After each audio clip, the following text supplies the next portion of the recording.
Hey, good afternoon, everyone. It's just after 1 p.m. on this Tuesday here. I wanted to spend some time, just jump on our digital platforms and talk more about the icy weather that could be in tap for us here tomorrow. And this gives us a chance to talk a little more in depth than the 3 minutes you get on TV. Also gives us a chance to talk to our viewers who might be watching from wherever. Before we get started, if you could let me know where you're watching from, we'd appreciate hearing that. In addition, you got any questions? Remember, I like to take those Facebook Lives, the Twitter here, we're on Twitch, YouTube, and like to answer those questions at the end. So let me know, and we will get back and check those, or you can wait a little later on as well. And we may answer a number of your questions as well as we go here through the thing. First off, tomorrow is all about the temperature. That temperature, a degree means big differences here. If you're sitting at 31 or you're sitting at 32, water freezes there, right? And so that certainly would play a role with how things go for us. And timing going to be key for that. We think here overnight tonight, notice pretty quickly, 10 o'clock, mid-upper 20s across a good chunk of the region. If you're watching with Kevin tonight at 10 p.m., you might check in for the last update before the morning gets here tonight. You see the temperatures near you are in those mid-upper 20s. That probably should make you a little suspicious. We'll say that. If for some reason we're still in the low 30s, maybe tomorrow doesn't pan as concerning as it could end up being here, but I tend to go with that mid-upper 20s is a problem. And through the night, we may slowly warm up into tomorrow here. 8 a.m. still 29, 10 a.m. 31, 32, 34 into the afternoon, so you get the idea here. All of us are going to experience something different from this. Some of us here down towards I-70 might be get that 32-degree mark a little earlier. Some of us north of I-74, maybe we don't quite get to the 32-degree mark. So that is something that could be a problem for us here. I want to take some time. First off, I'm going to talk a little bit about ice in particular here. When we look at things, we're talking about freezing rain for this one for a key reason. There is snow falling aloft as this moves on through, but our warm layer of air is deep enough to where as that snow falls and hits that, it melts completely, and that leaves it no trouble to become freezing rain. The ground, shallow layer of cold air at the surface like we'll be having, well, that's going to cool things off. And when that wet rain hits that frozen ground, it freezes. And that's why we have freezing rain. If that layer of warm air wasn't as deep in the atmosphere above us, maybe we'd have sleet. We've seen sleet several times. And of course, if it's all 32 degrees or below, that's when we get that cold air. Let's talk here about that black ice that can form from freezing rain. First off, some tips for you. If you happen to hit some freezing rain, remember your steering wheel, keep it straight. You don't want to be swerving. You lose control even quicker. Avoid braking. You want to coast through that ice. That's key. Take your foot off the accelerator and just coast. Focus on trying to get through that and keeping things straight. And of course, take it slower as well. There are some things that we will notice about that freezing rain and black ice. When it forms, it tends to get bridges first. And I'll explain more why that's the case coming up, but we'll see that. And we may very well see some roads that become slick with a glaze of ice possible on them. So that is something that we are going to be watching. I'm going to talk here about the impacts. Where are the greatest impacts from this? Well, first off, when we look here, I'm going to call for high impacts for McLean, Livingston, Ford, Iroquois County, and Benton County, Indiana, basically north of I-74. This is where the freezing rain and drizzle will last the longest. It may not start here tomorrow morning, though. It may be more mid-late morning before it gets that far north. And then through the afternoon and into tomorrow evening, I think that's going to be a problem for us here. Lesser impacts here, still medium, I-72 corridor. And you get the idea here. As we go further south, we warm up quicker and we avoid the impacts as much. Going north and west here, that's where those impacts are going to be the greatest from this particular event here. And your untreated surfaces don't really stand a chance. Elevated bridges, elevated surfaces, they'll be in perhaps some slick spots. And at times we could have main roads that also have some issues. So that's what we're going to watch and keep a very close eye on. Even though we're in the orange here, doesn't mean, oh, I'm not in the worst spot. That's north of us. We could still have some problems in Champaign. And Matt Toon sitting in the yellow, oh, low. There may be a period of time briefly where that comes down, the temperature is below 32, where that could be an issue. So just be aware of that. This is to kind of illustrate how things will pan out, but we're going to see and experience different things, mainly because of that temperature. I don't think this forecast at all here has changed much. The Wednesday, the morning, that freezing rain. By the afternoon, we start to get that steadier cold rain. We're in the 30s still. I think we put this out a couple of days ago here over the weekend. Some of us, though, the change here is the afternoon may end up keeping some of us below freezing, especially north of I-74 and that high impact area. So some of us still dealing with freezing rain here. And then by the evening and night, once the sun goes down, that warm front begins to lift north. We're not going to get that warm air as far north, but I do think that some thunderstorms may be possible with that coming on through. So wouldn't surprise if you heard some rumbles of thunder out there Wednesday evening, Wednesday night. Let's walk you through this on Futuretrack here. Today, things are fine. Conditions are good. Overnight tonight, notice those temperatures are slipping. We're still in the upper 20s here. This is a little warm, I think, compared to where we actually will be. It has us at 31 in Champaign. If we're at 31 in Champaign at 2 a.m., even at 10 p.m., I feel a lot better. If we can keep those 20s more north, all that's doing is below freezing air is priming surfaces. So that means it's icing down the trees and the power lines and the bridges and the fences in your car. And when that rain falls and hits that frozen surface, it can stick. The rain may not come, though, here. The freezing rain and drizzle may not come till 7, 8, 9, and even later than that here. It may be fairly light at times, but with the surface temperatures still below freezing, we might even still be at 29 in some spots here towards I-74. Regardless, we're below freezing. That's the key. But as that comes on in, then we see that some of that freezing drizzle spreading on in, and it may linger into the afternoon here. Notice then afternoon and the evening, it starts to increase a little bit more north. Some areas up here may be fine in the morning, but by that afternoon round, that's when things could really deteriorate. Freezing drizzle is just a finicky little thing. It is really tough to nail down, and it is very unforgiving when it happens here. So that's why there's some heightened concern. If this was a little bit of snow, no big deal. But this freezing rain can be the great equalizer for vehicles on the roads. I don't care if you have the biggest tires and the best winter tires and the dual wheelie truck and all these fancy things that are on there to keep you on the roads. You've got a Subaru that keeps you on the road. It gets that snow down really great. When it comes to ice, it doesn't matter. That ice is indiscriminate. It'll take everyone and mess with you if you're not careful. So that is something to worry about. You'd understand here that the afternoon, 34, 38, that's just a cold rain. Not a fun day, but not seeing the impacts to the south there like we are in other spots. And that's something we'll continue to watch. And even at 7 o'clock, we've never gotten above freezing. Places like Bloomington, Pontiac, Watseka, barely here. A degree makes all the difference, Champaign and Danville. And we're still seeing those mid-upper 30s at 7 p.m. to the south. Then the warm front after 7 p.m. begins to lift more to the north. We start getting our first 40s and see these little clusters of yellow here. To me, that is an indication of some thunder shower activity. And that thunder shower activity could have some noisy rumbles there. There also could be some small hail, maybe some sleet mixing on in and some grapple. And so that wouldn't surprise me if we had a few reports sneak on in, even with temperatures where they are. And there goes those thunderstorms here. The warm air starting to lift north. It's kind of weird to think about here. Effingham's been in the 30s all day, but by midnight, they could be in the upper 40s and low 50s. What?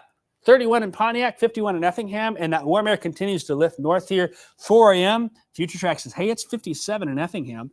44 in Champaign. That warm air is helpful because if there is any ice, this is not something that's going to last well into Thursday here. It's a one-day thing. Wednesday, and once we hit above freezing, we're okay. We're also finally getting above freezing here to the north and probably stay there through the day on Thursday. So Thursday, no problems.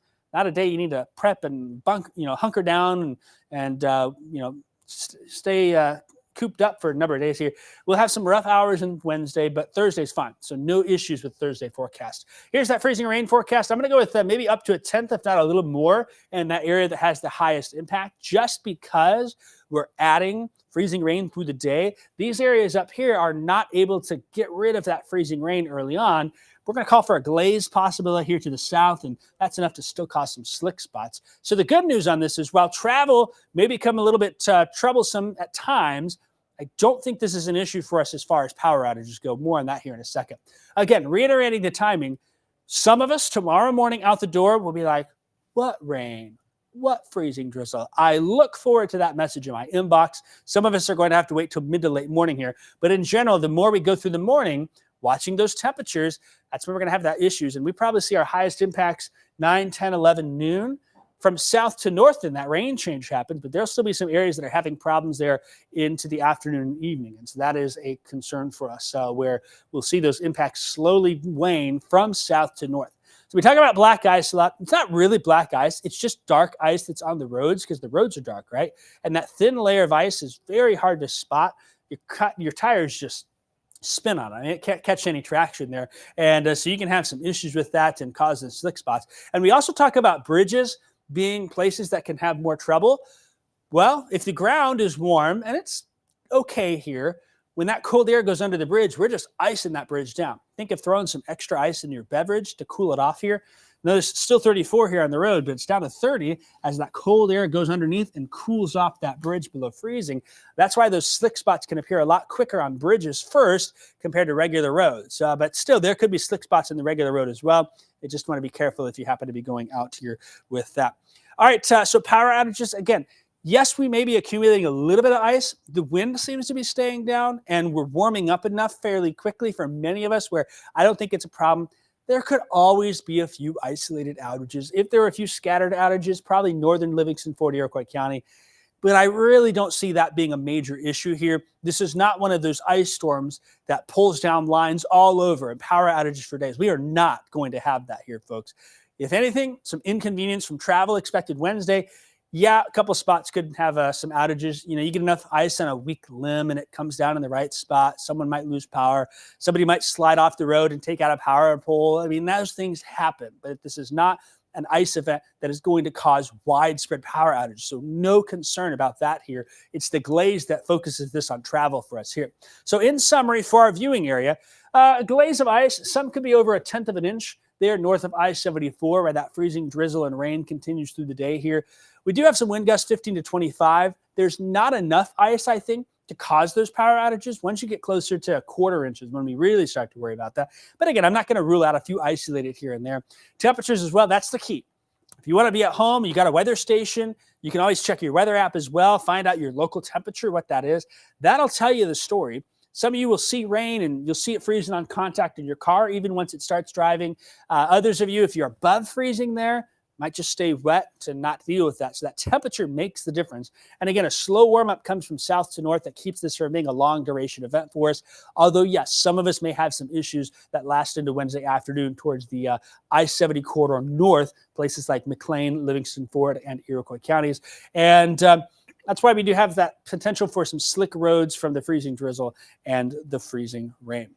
Real quick here, I'm going to answer questions in a little bit. So if you have a question, now's a great time to throw it in the chat. We got to talk about the rest of February. We're not done yet. Here's the system coming Wednesday. It clears through pretty quickly. Thursday's probably not a bad day here. Friday, though, our next system approaches. This looks to be a Friday night into Saturday event. At this point, rain would not surprise me if we also had to talk about some freezing rain potential with that system at some point Saturday. Snow, that's going to be north with the Saturday system. But there's another system coming after that here. We're in an active pattern. We've been talking about that. You can see how that snow is showing up more to our south and west here. If we're getting another system next week and one to follow that, systems 3 and 4, that has a much better chance, I think, of being more of a snow event for us. What that exactly looks like, whether it's a lot or a little, I don't know yet. But I tend to think that with cold air coming in, notice the extended outlook here. We're looking February 9th through the 13th here. That cold air settled on in. We're not seeing that warm air as far north here, so we're colder than normal and wetter than normal here in the 6 to 10 day outlook. So that's a pattern that would support some sort of, winter weather.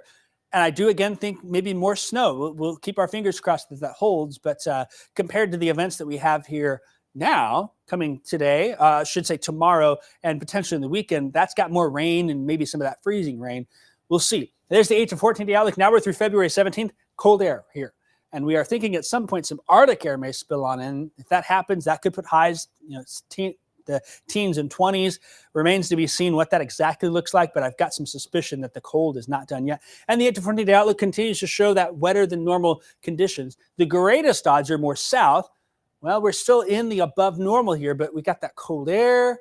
There's your low track. We're on the north side. That's why I think that some snow maybe in the future for us here across central Illinois. That's just a look ahead. It's going to be an active couple of weeks around here. That's the big story for us, and so that's why we're kind of talking about things here. All right, I am going to, real quick, answer some questions, and then we'll wrap this Canarble wagon up, be on our way. So if you got a question, let me know. If you also want to check the WCI3 weather app, some of you may catch this a little later today. That's totally fine. I think this forecast is valid. Kevin will have the weather at 4, 5, 6, 9, and 10. I'll be back in the morning show tomorrow, and we'll keep you updated on that here. All right, let's check some of these questions. Melissa saying she has to travel to Peoria early in the afternoon, I think Peoria, Bloomington, Pontiac, Watseka, that certainly is where some of that freezing rain and drizzle might have the greatest impacts. So you want to be careful on there. There are not enough resources to salt roads like it's needed in freezing rain either. You put some salt down. If it's rain, oh, good, it keeps it from freezing. That water is going to wash the salt off. And so we may see, it gets slick and then clears and slick and clears. Typically, IDOT does a great job keeping interstates clear. They'll do the best they can. You're going to see more of your issues on lesser traveled roads, side streets that don't get any salt, things like that. So just be cautious. I think people can still make it, but there may be a period of time where it's a little bit rough tomorrow for some of us. So we're going to watch that closely. What else? Kind of scrolling on through. Doran asking about Peoria. Yeah, if you kind of drew this imaginary line over, it's going to include Tazewell, Fulton, Peoria counties, Woodford counties up here as well. You're looking for someone local over there. Chris Yates over at WMAD, he does a great job forecasting. Give his page a follow. He tends to cover more of those specific Peoria things. We can talk about them, but he's the local guy for up in that area. Then, what else? Emden, that's over there by Lincoln, heading over to Hartsburg-Emden area. Yeah, you're kind of in that orange medium impacts. We probably get that freezing rain a little earlier than folks in the red, but still seems like mid to late morning. And while I'm thinking about this, I should have shown this graphic as well. This is a graphic I posted on social media. My timing graphic kind of talks about the timing here of that. Now, this yellow line north of it, I think, has the best chance for impacts. So you see here in this green area, that freezing rain and drizzle, 6 to 12, it may be warm enough where we avoid any problems here for places like Effingham, Vandalia, maybe into Cumberland County. But if it happens, that's the time to watch, depending on that surface temperature. I'm going to go 8 a.m. to 3 p.m. for that freezing rain and drizzle chance in here. We should see us slowly increase. Some of us may be done by 10, 11, 12, 1, 2, 3, if you get that idea. But then I've got this broad 9 a.m. to 9 p.m. in that high impact area where that freezing rain may last through much of the day on and off and lead to issues in parts of Livingston, Ford, McLean, Iroquois counties. So that is something that we will keep an eye on here. That may barely graze northern Vermilion, northern Champaign counties as well. The weather does not follow county lines, but you get the idea here. And if you're heading out 74 west towards Peoria, 57 north towards Kankakee, places like that, that's where we could certainly have some of those issues come about. But I think this also kind of gives you the idea of the timing of things here. So that's what we'll be watching. Marcus is asking, how can it be 67 yesterday and now freezing rain tomorrow, right? Yeah, it's kind of wild. One of the reasons is we've got a lot of warm air aloft, but that cold air that came in here, you might have noticed last night if you were out. I went out to the grocery store real quick about 8 o'clock or so, and those clouds were low, and that north wind was bringing that cold air. The layer of cold air here at the surface is really shallow compared relative to the atmosphere. Above us, it's actually fairly mild up there, above freezing, and that above freezing temperatures aloft means snow falls from the atmosphere as it forms. It melts up aloft and then it hits this cold layer at the surface, and that's when we get that freezing rain. Just a very shallow layer of cold air that is a nuisance for us here. And I'm someone who does not like freezing rain. I think if the hardest things to forecast, freezing rain, fog, low cloud cover, and they're all typically responsible due to a small, short layer of cold air near the surface, makes it really hard to forecast.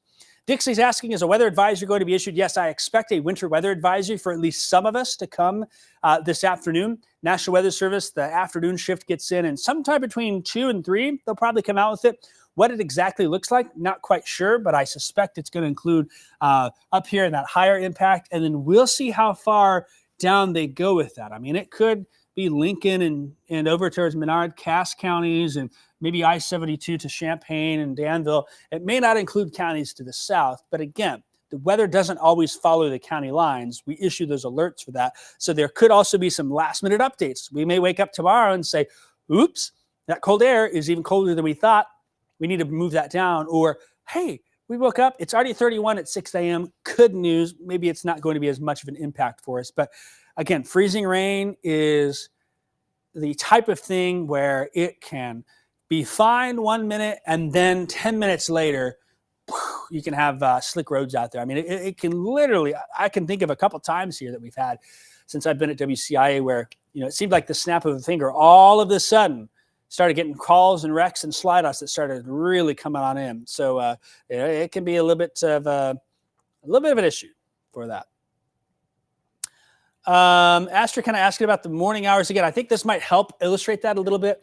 Some spots here might have to wait a little bit longer. Might be more like 9-10 start time. We're going to leave it a little broad to account for perhaps a little drizzle there.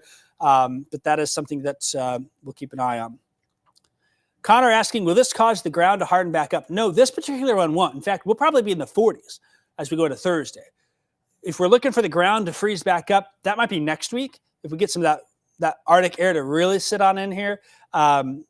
So that won't be quite what we will experience from this, but I think that we're not done with winter yet for the month of February. So with that will wrap up this video here. Got some questions answered. If you need more information, be sure and head on over to the WCI3 weather app or read the Weather Now forecast. That's going to have the latest information for you there, and we will keep you updated through the afternoon with Chief Meteorologist Kevin Leidy. He'll be on air tonight, and then I'll be back on the morning show tomorrow. Take care. Have a great rest.